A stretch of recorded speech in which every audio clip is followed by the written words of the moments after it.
guys! Welcome naman sa ating panibagong vlog. At finally, mayroong dumating na bagong color variant ni Honda Giorno dito sa Honda Big Bike Tagum, guys. At kung mapapansin nyo, super attractive ng kulay, no? Kaya ito yung napili nating i-review. So aside nga pala sa color yellow or mustard, meron din sila ng glossy green or glossy army green. So in this video, guys, pag-uusapan nating specs, features, at syempre yung updated price nitong bagong Giorno na to. Kaya naman tara, samahan nyo ikot na to scooter na to. Let's go!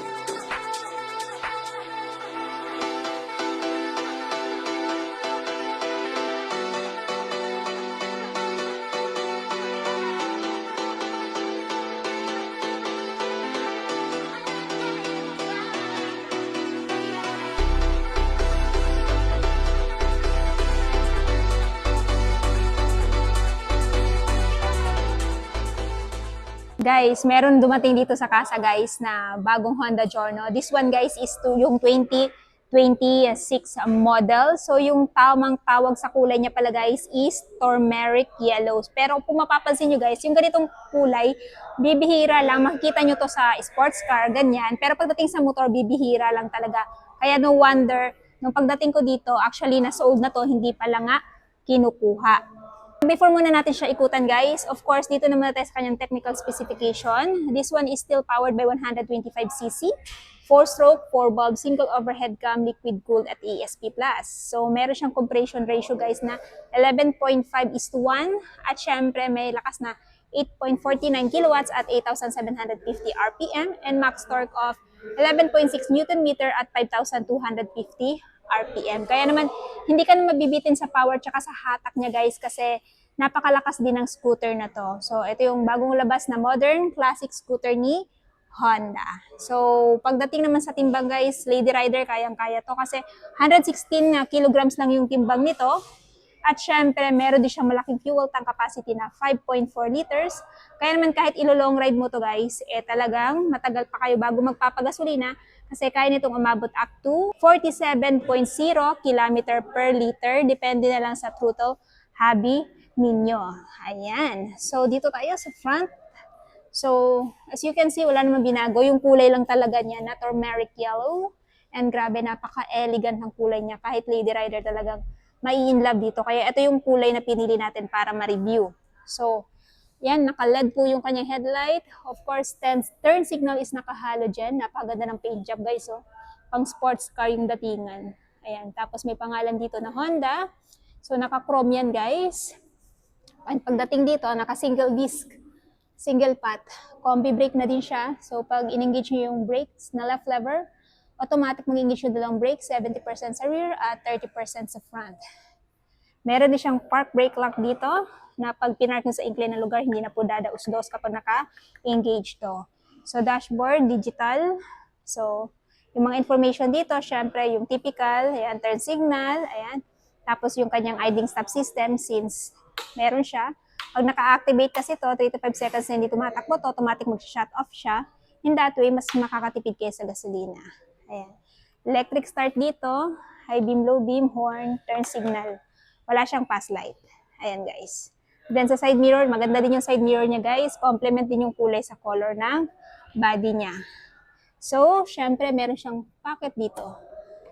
Yung pocket niya dito, guys, meron na din kasing charging port na pwede mo pagsaksakan ng cellphone nyo, naka USB Type-C, malalim din. Ayan. So, kasya dalawang phone. Dito, naka keyless system. Footboard naman, yan yung kanyang footboard, guys, malawak na din. Tapos ito yung kanyang utility hook, nandito yung gasolina niya. Sa seat, generous yung seat cushion, naka-two-toned na din. So, complement din yung kanyang kulay ng seat sa kulay ng kanyang body. No?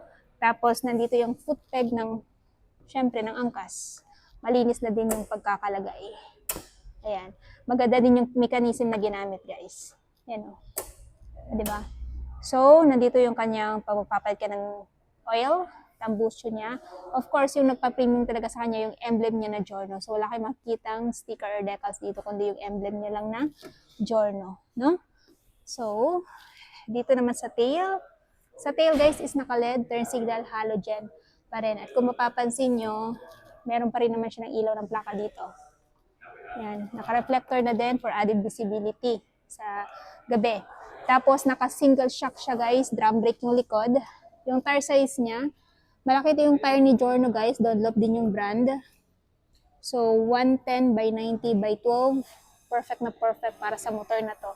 Since medyo malaki yung build nito. Sa front is 100 by 90 by 12. Ayan. So, dito guys, sa side stand, meron pa rin kill switch. Of course, meron siyang, ayan, center stand. Dating naman sa ground clearance guys, meron siyang mataas na ground clearance sa 155mm. Kaya naman sa humps ng Pinas, hindi na po tatama yung ilalim na bahagi ng motor na to. So, napakalinis talaga ng design ni Giorno guys. Perfect na perfect talaga to doon sa mga arte pagdating sa motor. And sa mga lady rider din na kagaya ko. Tapos, ito naman yung isang color variant niya guys, yung Pearl Organic Green, naka-reserve na din. So, alin yung mas bet nyo?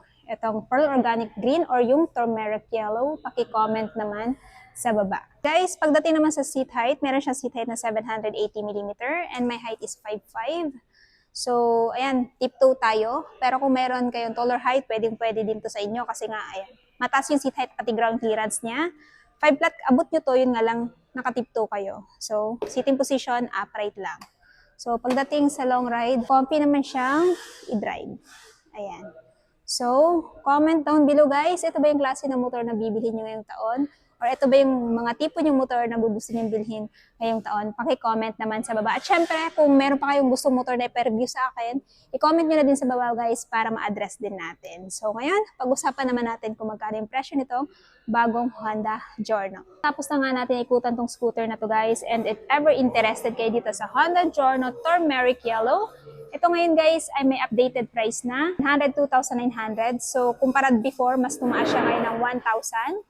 Ayan, tapos kung gusto nyo ng hulugan, down payment is 7,923, monthly sa 3 years na 4,919 at rebates na 200. Pero kung ayaw nyo naman ng 3 years guys, meron kayo mapagpipilian na 1 year up to 3 years. So, pili na lang kayo dyan kung alin yung gusto nyo. Ayan, monthly. So, if ever interested kayo, pumunta lang kayo dito guys sa Honda Big Bike Tagum, Kanokatan, Tagum City. Full address, ilalagay ko na lang dyan sa description box, maging phone number para mas makapag-inquire kayo regarding sa motor na to. So, ayun na nga guys, natapos na nga natin ikutan tong scooter na to. Ano yung masasabi nyo sa bagong Honda Giorno? Sulit ba siya sa presyo niya?